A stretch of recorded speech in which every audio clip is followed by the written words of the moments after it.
Good afternoon. My name is Dustin Seale. I'm with Heidrick Consulting. I've spent about the past 27 years in corporate culture, and I gather this is your last session of the day, so I'll try to make it interesting enough so that you can pick up some things on culture and on leadership.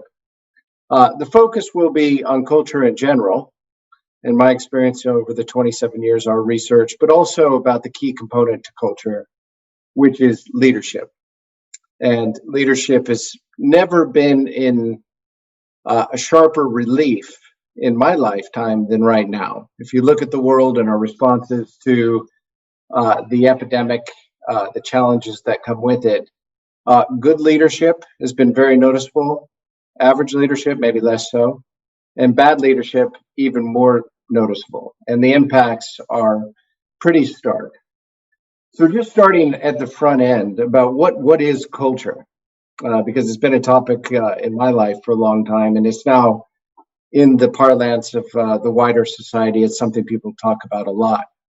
But I think the most important thing to remember is that culture, or the habit of creating cultures, has been around as long as Homo sapiens has been around. It is built into us. We have a need for norms and patterns. We have a need to know what's coming next. And more of our brain is dedicated to understanding social cues and understanding expected norms than you'd expect in a brain this size. A large proportion of our brain is dedicated to just that. So we both create cultures, but we also need them. We desperately need them. We need that sort of certainty. And I was asked years ago, what is my biggest surprise in culture? And the biggest surprise I've seen is that people will often accept a culture they don't love so much, but that they know, over the possibility of a better one, but one that they don't know. So that desire to know and to be able to see and connect in a framework that I understand is core to how we are as human beings and what has brought us together. So in this context of crisis, where we're all facing this crisis, most of my clients at the front end of the crisis, and even today, were sharing that at the moment, they're seeing better behaviors, more collaboration, more transparency, more trust, more agility than they see in the normal. So they're really happy about what they're seeing. A number of them are saying that's starting to fade. So we're going to share why that might be, and then how do you capture what's worked and leverage it as you enter a new normal. So I cannot change my page. There we go. So when talking to CEOs and leaders around the world, and it really doesn't matter which continent, the way they're describing how they feel right now is as if they're looking into a dense fog. That dense fog is the future. It lightens up at times, but then it gets darker at times. When we started doing the work around how do you help organizations set up their culture to thrive with uncertainty, it was just off the back of the financial crisis. That seemed huge at the time, and out of it came this idea called VUCA, a volatile, uncertain, complex, and ambiguous world. The world got less certain over the years after that, and today I'd say we live in a VUCA plus world, one that has uncertainty at the highest that I've seen in my work life. So CEOs are looking at this world. Now, we have a view on this. There are basically 4 scenarios that could play out in terms of recovery and in terms of trust and people going back into society and connecting with other human beings. That's 4 scenarios. Given that you won't get just one, you're talking about thousands of possible futures. So the trick is to actually ready your organization for multiple futures. And the topic that's coming up over and over is the requirement is agility. If you're going through the fog, you have to be able to move sideways. You have to be able to avoid the obstacles that are going to come up and catch you unaware. So looking at creating an agile organizational culture, I think everybody going into the crisis thought they were doing an agile and probably talked about agile, but This crisis has made it very clear that there are some winners and there are some losers. Now, some of it is just being lucky. You're in the right place at the right time. Your particular industry is well situated for what's going on right now. Some, it's been down to just being in the wrong place at the wrong time. Doesn't matter how agile you are. If you're leading an airline, this is an incredibly painful period of time. There's no way around it. You're not going to thrive at the moment. You're going to have to find a new path forward, but that's just bad luck. But for most organizations, including my own, it's down to leadership and culture. How do leaders lead people through? And what's the culture? And how is it able to absorb what's happening and remain agile? Those have been the deciding factors in terms of succeeding going forward. Now, if we talk about culture in how do you shape it, there are a number of elements. First of all, culture is based on context. What context are you in? There is not a right recipe for culture. There is not, you can't go down the road and borrow somebody else's culture. There's one that's right for your organization, what you're facing, and your context. Now, there are a number of levers because culture is nonlinear by nature. So there's not one factor that creates it. So there's strategy that will shape your culture. There's structure, how you structure your organization that will shape and impact culture, and the capabilities you bring in or develop will impact your culture. Most organizations, when they hit a new context, will go after strategy, restructuring, and building capabilities. They'll often forget what I call the soft side or the implicit side of the organization, which is what is the mindset? What are the informal routines and how we do things? What are the capacities we need in people and leaders to navigate this new world? All those elements impact culture. The number one is leadership. A better part of 40% of what you see in your organization culturally comes down to leadership, how your leaders show up. So that's your biggest leverage point. Now, I've noticed as we look at culture and leadership, I've not seen a leader fired for missing anything in the middle of this chart. What I've seen them fired for is reading the context wrong, so not seeing what's coming and not anticipating, or is there a second or a third profit warning? It's the things in the middle that create an organization that's better able to anticipate context and better able to deliver results. So if we look at an example at the moment, we have Skype and we have Zoom. Skype has been the name in platforms in terms of how we talk to each other through VC. Zoom, relative newcomer. As a matter of fact, my kids have been making fun of me because I've been saying we're going to Skype with the grandparents this evening, and it turns out we don't Skype with anyone, we Zoom. So what happened there? What enabled Zoom to be more ready before the crisis, to actually navigate it and adjust and pivot in ways that it became a social norm? There used to be soccer moms in the United States. Now there's Zoom moms. It's become part of the lexicon. Skype is reduced and has become less relevant. Now, that's not a shot at Microsoft because they've been on Microsoft Teams, and that's a great platform. But in terms of the consumer platform, there's been a clear winner in this crisis. Now, I want to look at what are the elements that help organizations be more ready before crisis, thrive in crisis, and actually come out the winners. The data I'm going to share with you comes from, like I said, just post the financial crisis. And we're looking at organizations working with 4 major universities across the globe at what leaders and organizations were finding it easier and are showing more success in the midst of the disruption. What are those elements? We followed up that study with a shared study with Stanford University called the Agility Study. And its focus was on taking that first set of data and understanding what creates real agility in organizations. What are the components?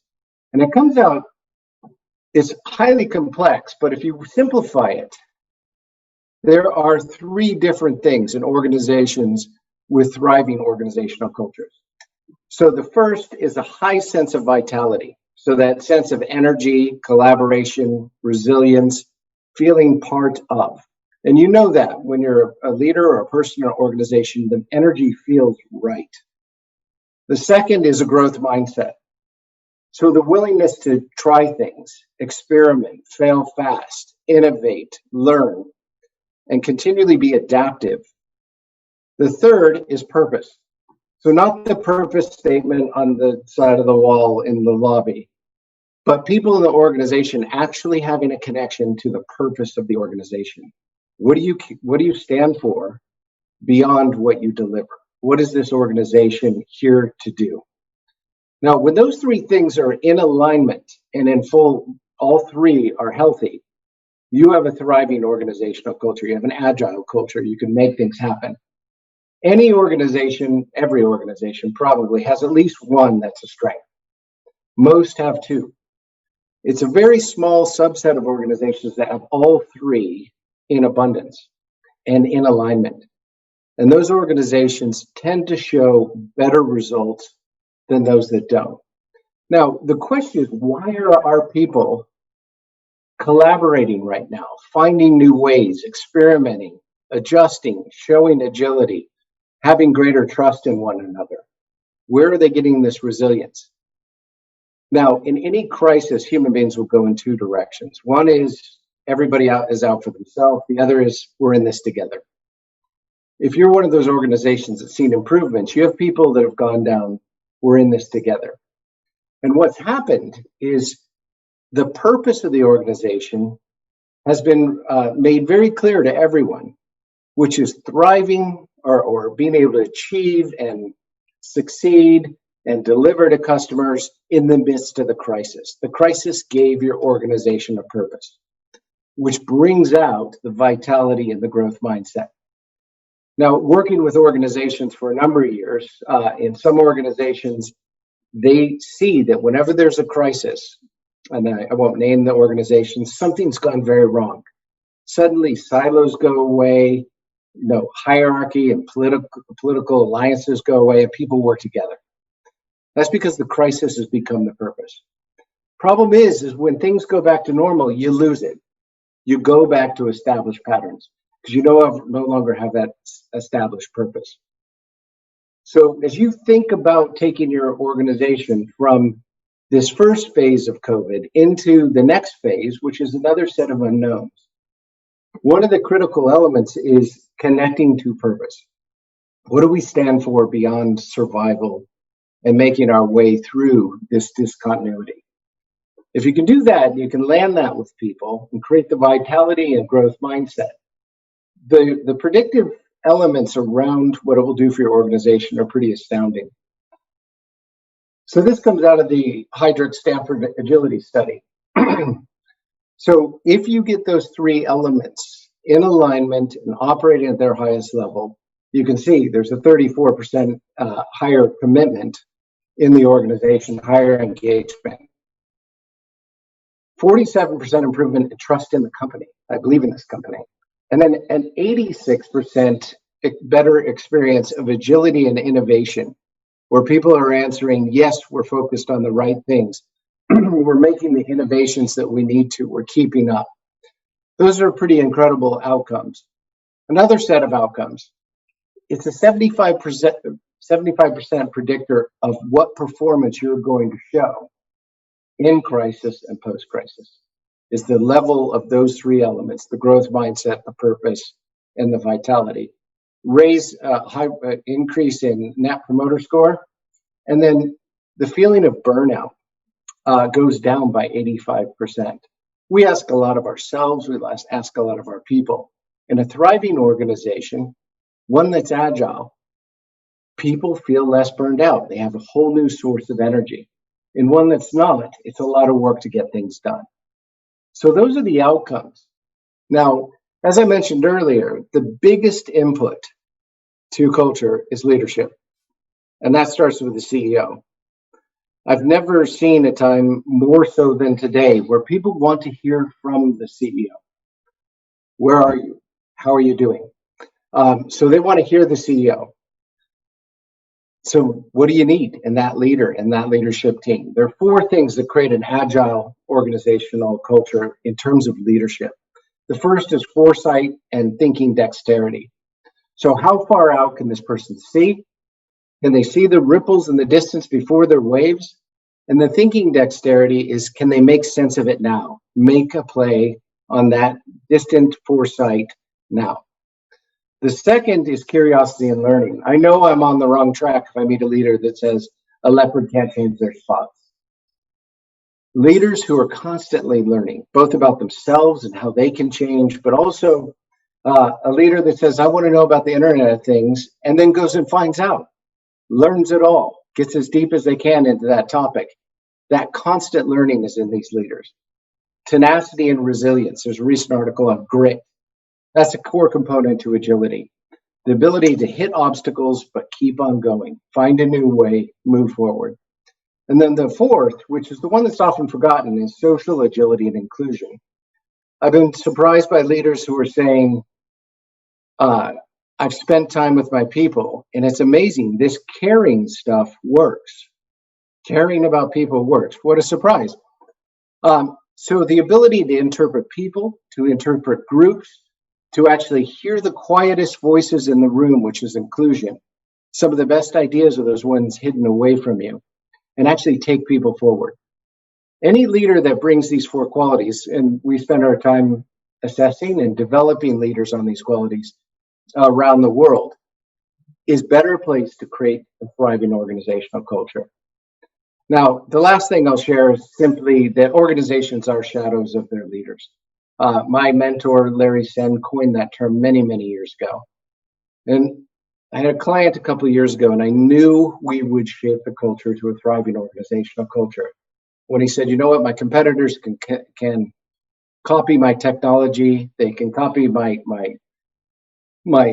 blueprint for strategy or organization. What they can't copy, and if I get it right, I win. They cannot copy culture.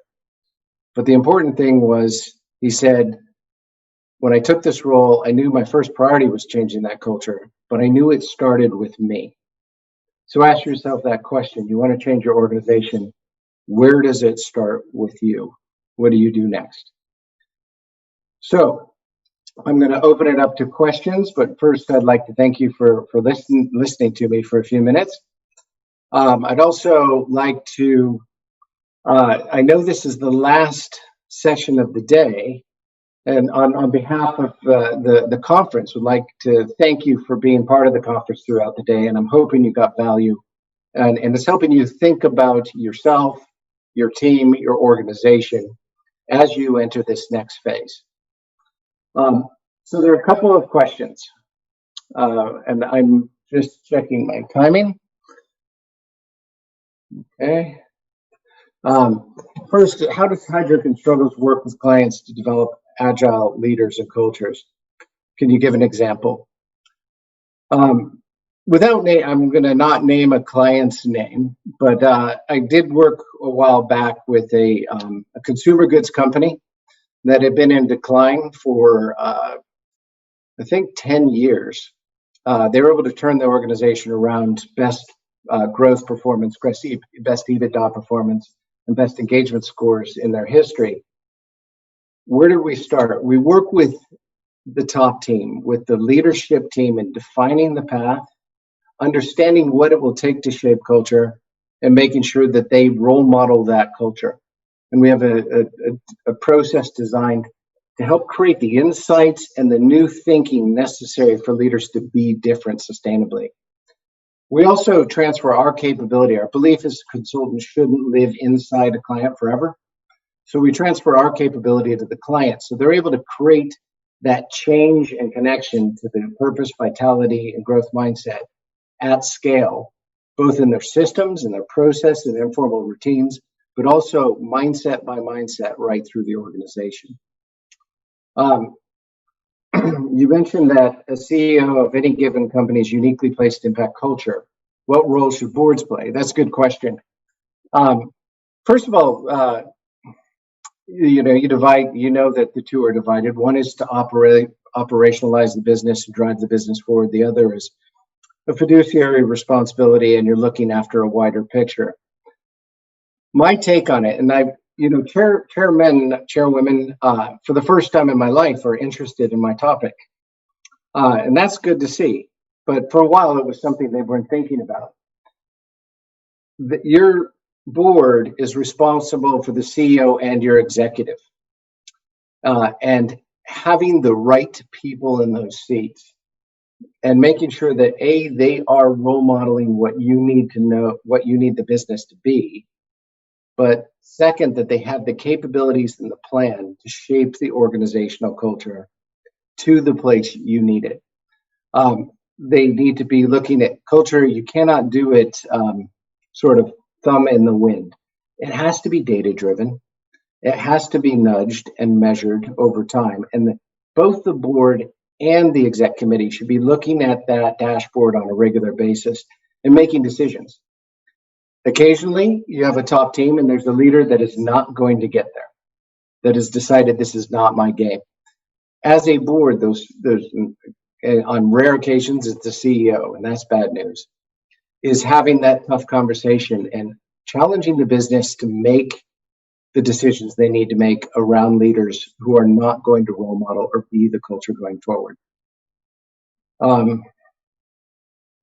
It seems that a few corporate leadership teams have bottomed out on what real purpose is, as opposed to CSR, sponsorship, etc.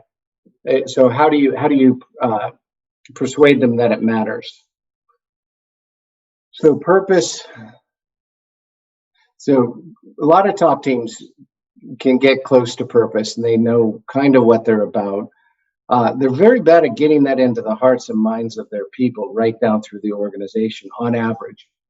So it's not having the statement and something you're excited about. It's maybe not even having a statement, but something all your people are excited about. So it goes beyond the statement and getting it into reality. In terms of culture and how do you make it count for leaders? I've been talking to leaders constantly during this crisis. When I went in, I'd say about half were feeling that they had the culture they needed to go forward, and half weren't. Post-crisis, I haven't talked to anyone who believes that the culture they have is optimized for a future as challenging and uncertain as ours. Now, there probably are some out there, and they're not talking to me. But I've never seen more curiosity and more beginning of understanding that culture is going to be a deciding factor on whether you succeed going forward. I know there's more complete answers than that, but I am currently looking out of the corner of my eye at the clock. So the last thing I'll answer is that somebody's asked for somebody in a more junior position operating a culture that doesn't 100% suit. I've moved to not a lot, but many organizations. First of all, you won't find a perfect one. Even thriving organizational cultures will have oddities. That's part of culture. It has oddities. And it may be that it's perfect for that organization, but not for you. That doesn't make the organization wrong or you wrong. There's not a match. So that's something you have to answer for yourself. I wouldn't look for perfection, but as a more junior leader, I was a more junior leader for most of my life. If organizations are shadows of leaders and my leadership are not doing the things I believe are right, the best way to work and go forward. I was probably in my 30s when I decided I do not have to adopt their shadow. I can be the stopgap between that and my organization, my part of the organization, and represent something different. If I deliver the results and get the things done, no one's going to have questions. But it does take a moment to decide what are you not going to adopt, because our tendency is to unconsciously adopt the behavior and what's going on around us. So you'd have to consciously do that. So that answers the questions that I have on my Zoom chat in front of me. And I think I'm right at the time. I wish you all the best with the rest of the week. I'm sure that you're hearing from a lot of people. This is a great time to take different perspectives, to understand how different people are seeing the same event. And I hope this time together has helped you think about how you can shape your leadership and where you should look in terms of those leadership capabilities, what you should be looking for in culture, and maybe with some ideas about how you get that to work for you as you come out of this first phase of the crisis, so you can be one of the V shape or the swoosh marks in terms of improvement, whilst others might be bumbling along. I wish you all the best with the week. Thank you for your time. Take care.